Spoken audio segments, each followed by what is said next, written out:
Welcome back.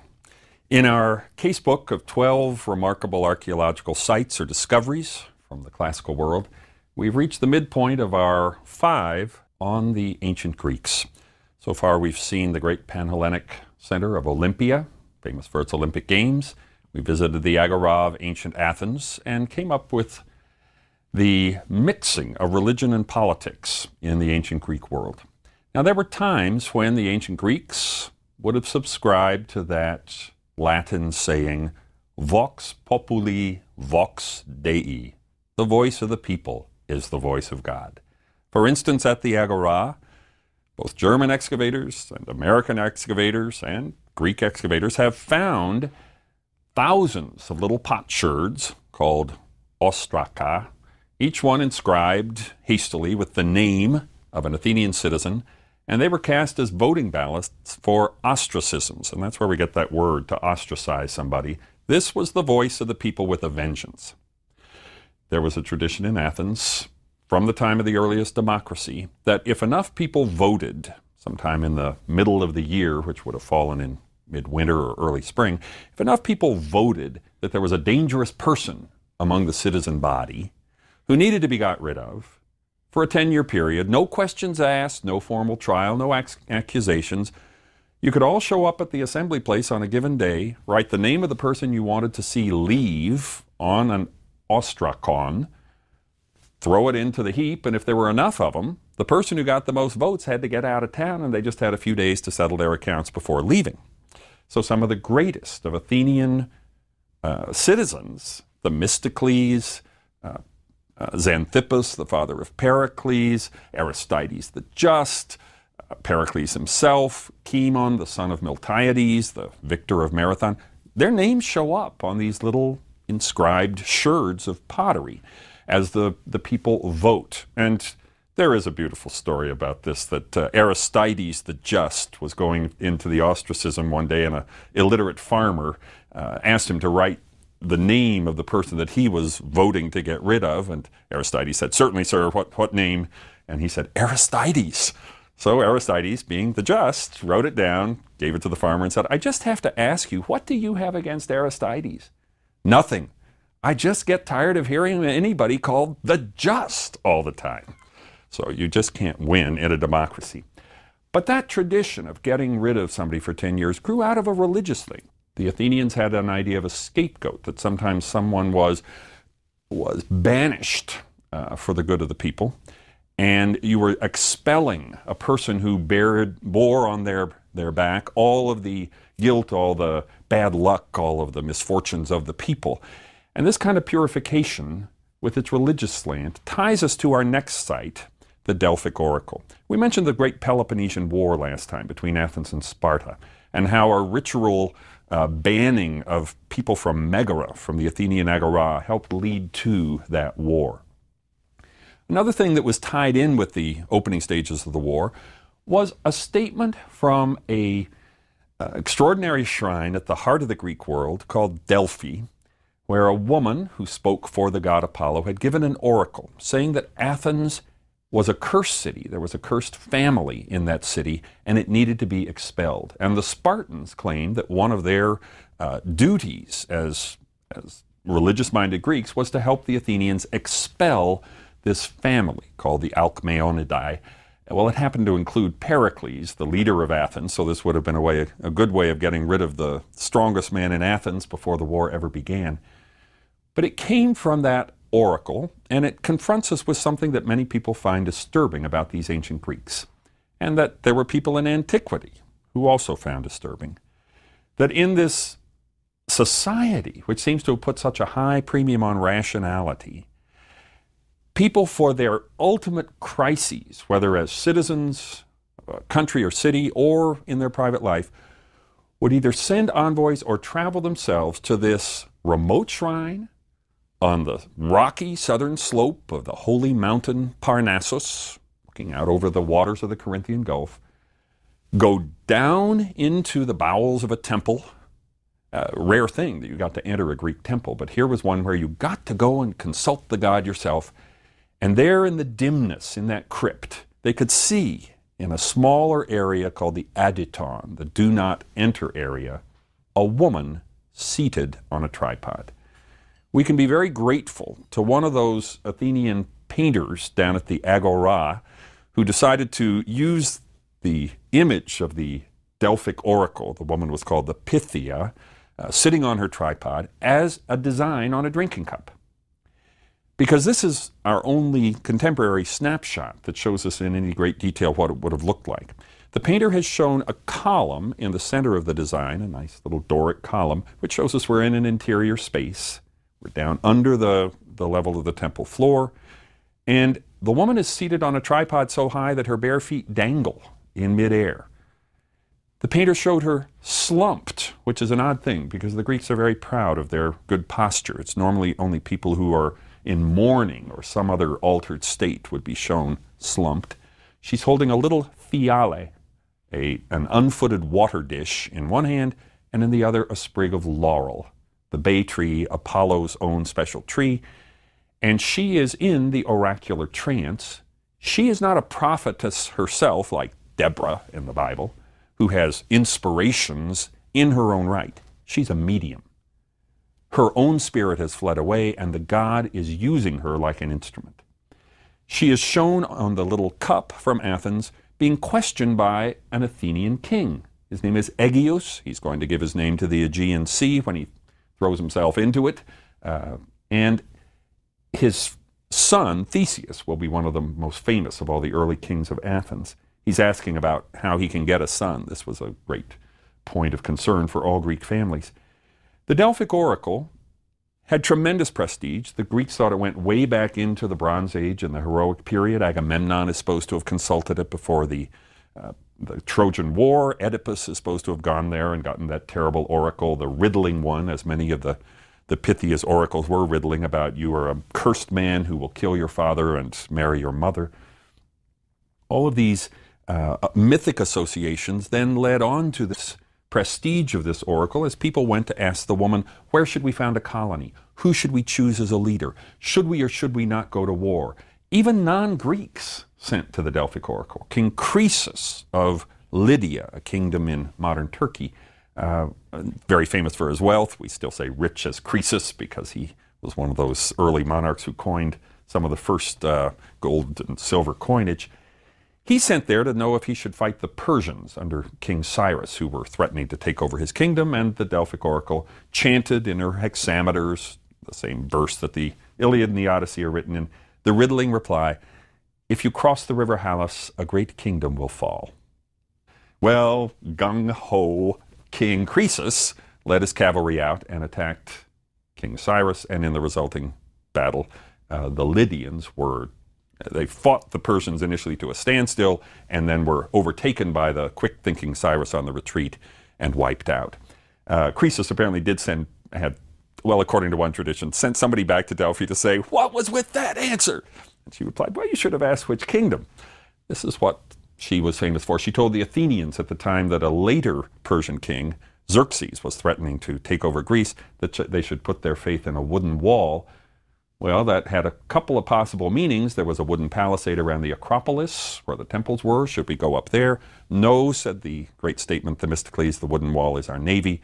We are being told to put our faith in our ships by the Delphic oracle. And it was because of the prestige of this woman and her voice that he was able to get people into those ships. This is an amazing thing that a woman's voice should be so powerful in the Greek world. Because in general, women, it's not even fair to say they were seen and not heard. They were generally not even seen except at religious festivals. I mean, that was one reason young men like to go to religious festivals. You got to see girls. At any rate, we have this strange situation, a remote temple, no big city nearby. The Delphians themselves admitted they'd be the poorest town in Greece if it weren't for this temple and this oracle. It was an oracle of place. I like to think that there are several different species of oracle. Oracles of procedure, throwing dice or using a Ouija board. Oracles of personal inspiration, all those prophets in the Old Testament. Oracles of signs, reading flights of birds or natural phenomena.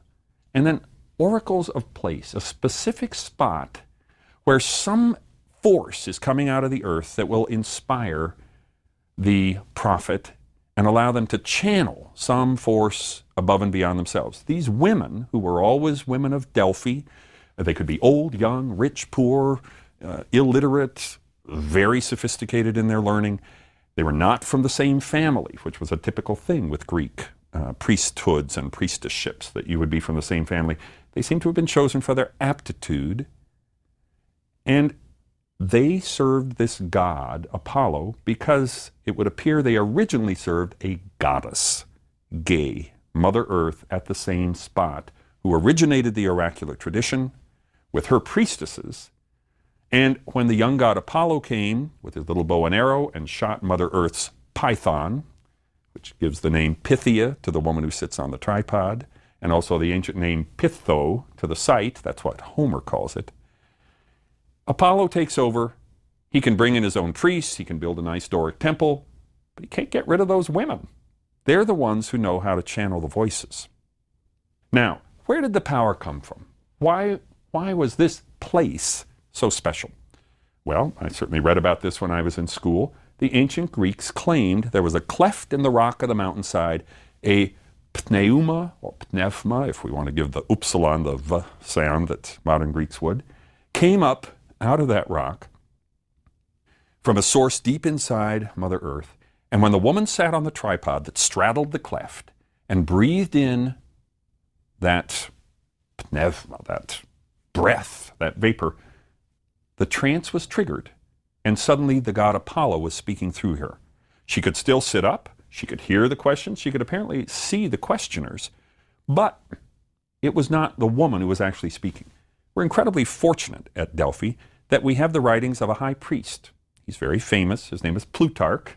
He was from the nearby territory of Boeotia, and he served as priest of Apollo at Delphi for many years of his distinguished career as a writer, as a philosopher, as a religious leader among the Greeks. He's famous for having done all those lives of noble Greeks and Romans. Shakespeare used his life of Caesar, for example, for his great play, Julius Caesar. Plutarch said, first of all, that he had smelled that gas. It smelled sweet, he said, like expensive perfume. And in answer to people who said, well, if you smelled it, why didn't you prophesy? Why didn't you have this trance? He said, well, it's really only a trigger. The woman's training, the fact that she's been chosen, the fact that she's prepared, this is what makes the trance. I can't do it. I'm out in the outer room with the people who are asking the questions. She's in there, but it is her preparation. He said, let me explain it to you. It's as if the god were a musician, and Apollo was indeed the god of music, and the woman were his instrument, his lyre. And that gas that comes up out of the earth, that's like the pick, the plectrum, that he uses to strike the instrument to make it speak. They said, well, if it's the god of inspiration speaking, why is some of the poetry so bad? Because they were not always very sophisticated lines. And Plutarch said, well, it's like the musician that sometimes has a trumpet and sometimes has a lyre. Some of the women are very educated, some of them are very uneducated. He can't get the same sounds out of different instruments. Very, very serious attempt to try to reconcile a mass of different observed data at this site into a system that would respect both the ancient religious beliefs and the modern scientific facts. Now, I also, in addition to reading all this when I was in school, learned that it was all baloney. French archaeologists had dug at Delphi starting about 1890. They had a big dig that was very intense from the years 1892 to 1903, and in that decade, they basically strip mined that hillside, just as the American archaeologists some years later would move the population of central Athens and tear down all those houses. The whole town of Delphi was moved. The people were relocated around the corner of the hill, and if you go to Delphi today, and I hope you all will, that's where you will find the hotels and the homes of the people who are the descendants of the 19th century citizens of Delphi. The site itself was then uncovered. The French worked from the bottom of the slope up, and by, I think it was the third season, they'd hit the temple. And they had high hopes because they'd found some beautiful statues. They'd found that famous bronze charioteer. They'd found a lovely marble statue of the young man who was the favorite of the Emperor Hadrian, Antinous, down in the Roman agora at the base of the hill, because the Romans shipped at Delphi also and consulted the oracle. They found all these things, and they hoped that they would find at the temple site, which they'd located in the basements of some of the houses before they tore them down, so they knew where it was, which terrace up the hillside it would be on. They hoped they'd find something like the Parthenon, something like the Temple of Zeus at Olympia that the Germans under Curtius had been digging, with all of its sculptures, all of its columns, many of its treasures. Surely this site, which had been visited by so many Greeks, which had accumulated thousands of statues as offerings from devout visitors, which had become one of the richest spots in the Greek world. It had a great big wall around it to define it, not just as a ritual space like the agora, but to protect what was a mass of treasuries. Surely some of this would be there. And they were completely disappointed. It was the ruin, not even of just the base of the temple, but the ruin of its own foundation. That was all that was left. The columns were not up. All of the sculpture had disappeared. There had been a gold Apollo. Of course, there was nothing left of that, but there wasn't even very much of the sculptural pediments and friezes and metopes. And so, sorry, there was not a frieze on the main temple. That would have been Ionic. It was a Doric temple, but the metopes, the pedimental statuary from the gables, what's left of it has been put into the wonderful museum on the site of Delphi. But it was nothing as to what they had expected. And in this mood of deep depression, they dug down into the hollow middle of the temple. There was no continuous floor. The middle space was empty.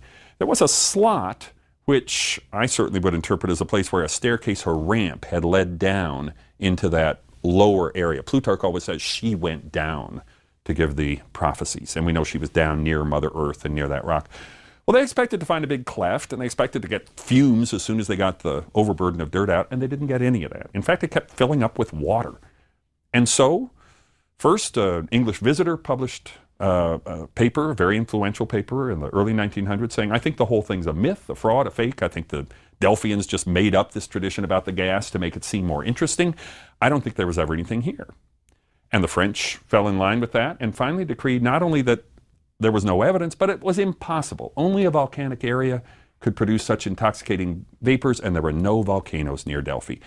That was published around 1950, and from then on, the orthodox view settled in stone everywhere except in Greece, because the Greeks were well aware of the highly active tectonic nature of their country, and they could never believe that all that ancient testimony, including eyewitnesses. I mean, how could Plutarch be wrong about this? But the Greeks were about the only believers. All the other scholars, archaeologists, classicists, historians in Britain, Germany, France, Italy, America fell in line with the idea that this was a classic case where archaeology had disproved an ancient tradition. And I was certainly a believer of that. I had taken it in along with the rest of my undergraduate studies and remained in that state of what I now consider unenlightenment until 1995, when I was working on a site that we will visit toward the end of our very rapid tour around archaeological sites in the classical world, a little farm of the Romans out in Portugal, a place called Torre de Palma, where I felt, as did the director of the entire project, Dr. Stephanie Maloney, that some of the walls looked like they'd been shaken down by earthquakes, shifted off their foundations, pulled apart. I learned that there was a wandering geologist in the vicinity. His name was Dr. Jelle de Boer of Wesleyan University in Connecticut. And he was an expert on ancient earthquakes, volcanoes, and their relationship to archaeological sites. Here was someone sent by Providence to shed light on our problem. So he came over to Torre de Palma. He walked around the site with me. He said, and what I was to learn was one of his favorite expressions, anyone can see this. Anyone can see this. Of course it's an earthquake. And I was very happy because this confirmed then that the site had been shaken down and rebuilt much more magnificently, we shall see. He was happy because since we knew the date at which the earthquake would have had to have happened, he could put a little point on a chronological graph of the activity of that particular fault. And as they look back through time, geologists like to try to pinpoint times when faults are in motion and earthquakes are being triggered. Archaeologists help them with sort of a shallow thing. Geological time spans are usually much longer than what we deal with. But he was grateful for that, so we sat on a hilltop that evening, passing back and forth a bottle of good red Down wine from Portugal and talking about sites and archaeological experiences and geology. And I will tell you that since geology is a hard science and archaeology is a very soft, subjective science mixed up with all of this art history and humanities and so on, that I always grovel before geologists. So I was sitting there submissively listening to all of his dicta about this and that. And finally he said, well, John, you like all these Greek things. You should have been with me when I went to Greece. I was on a UNESCO project to map fault lines so no nuclear power plants would be built on top of them. And I saw the fault that runs under the Temple of Apollo at Delphi. He took another drink. And I said, at last, I can set him right on something. I said, no, you didn't. There is no fault at Delphi. That was disproved. It's an ancient tradition, but archaeologists dug there and they did not find a fault. He was incensed. He wanted to know if I would know a fault if I saw one, to which I had to answer no. And he wanted me to tell him all about the publication, which I'd never read. I'd just taken it from the secondary sources along with my undergraduate notes. I didn't know it. He began to quote for me Plutarch. And suddenly the foundations of my faith in the modern skepticism were shaken. So we agreed to go back to Delphi with the support of Greek archaeologists there in the Delphi Museum. We went in the spring of 1996, crawled all over Mount Parnassus, relocated not only the fault, which he saw, a huge exposed face of a fault on either side, east and west of the sanctuary itself, masked within the sanctuary by all of the artificial terracing on top of the natural rock. So you have to do it by connecting the lines of the fault. But also when I said, and it was good that I was along, I was the perfect idiot and asked questions that seemed to him too obvious to be considered. I said, Yella, this fault is something like 20 kilometers long, but there's only one Delphi. If it's so lucrative, you would have thought there would have been other oracle sites all along it if gases are seeping up along the faults. So, well, that's true. I said, what could cause one place on a fault to be special? He said, well, a cross fault, a place where two faults intersect would really make the crust permeable and allow gases and spring water to come up in abundance at that spot. So we got up onto High Parnassus and located another fault, the trace of a fault exposed up there in the rocks that led right down. And when we mapped that, partly using the exposed face and partly the line of springs that were bubbling up to the surface as they came up along the fault face, it crossed the original fault right at the temple site. At this point, Yella was ready to publish. And I said, you don't understand. We've got basically a century of archaeological skepticism here to deal with. People are just not going to buy this. It's too new. I didn't buy it at first, and now I've seen it. We need more. We need to explain, where did the gas come from? So he did a study of the rocks in the area and found that the limestones that make up Mount Parnassus and a lot of Greece, limestones, marbles from that old sea floor that's been uplifted as Africa, Asia, and Italy have all sort of converged and crushed and raised Greece. It was, at this spot, bituminous. That means it had petrochemicals in it. So as it was heated by the motion of the faults, if it got to a certain temperature, the petrochemicals would vaporize and slide up along the faults along with the spring water. And what did those petrochemicals include? Light hydrocarbon gases that are intoxicating. And from putting out an APB to fellow geologists all over the world asking if they had similar faulted areas that ran through bituminous limestone deposits, he heard from some folks working in the Gulf of Mexico who said, yeah, we were getting light hydrocarbon gases, propane, ethane, methane. These are intoxicants. So he said, now we're ready. No, I said, we're not ready. We're not ready. We have to prove it actually happened, not just that it could. You've got a system here that could result in gases, but we need a smoking gun. Isn't there any way that there would be evidence to show whether or not the gases were emerging at the time the temple was functioning as an oracle? And I said, well, it's a long shot, but I've noticed that all over the site there are drippings of what is sometimes called travertine. It's like a flow of stalactite, stalagmite material where the calcites that come up with the springs harden as they reach the surface. He said it was coming up so fast here, it's possible, but a long shot, that gas was trapped inside these flows of rock as they formed rather than all being expelled into the atmosphere. So we got permission from the archaeologists, the Greek Archaeological Service, to go back and take samples of this rock. It was, in fact, just outside the temple. There'd been a flow over one of the retaining walls, the iskage on the earth holder wall. And we got these chunks and sent them to a chemist in Florida, Jeff Chanton, put them through his analysis and found methane and ethane in higher quantities than should be there if it were just atmospheric levels. Yella decided, let's do one more thing. Let's see if the modern spring water has any traces. And here we found what for me was the most exciting of all of the gas discoveries, ethylene. And why was I excited? Ethylene, it's a light hydrocarbon gas like the ethane and the methane, but it has a property they do not have. It smells sweet. And that was what Plutarch had said about the gas that came up inside the temple. So I felt we're really getting close here. We just need to know exactly what are the effects on human subjects of breathing in ethane, methane, ethylene. And it was at that point that serendipity, a good Greek word, played a hand. I had to go to a doctor's appointment in Louisville, Kentucky, and as I came out, the very next door said Kentucky Poison Center. And I had that morning spoken with the director for the first time in my life on the phone.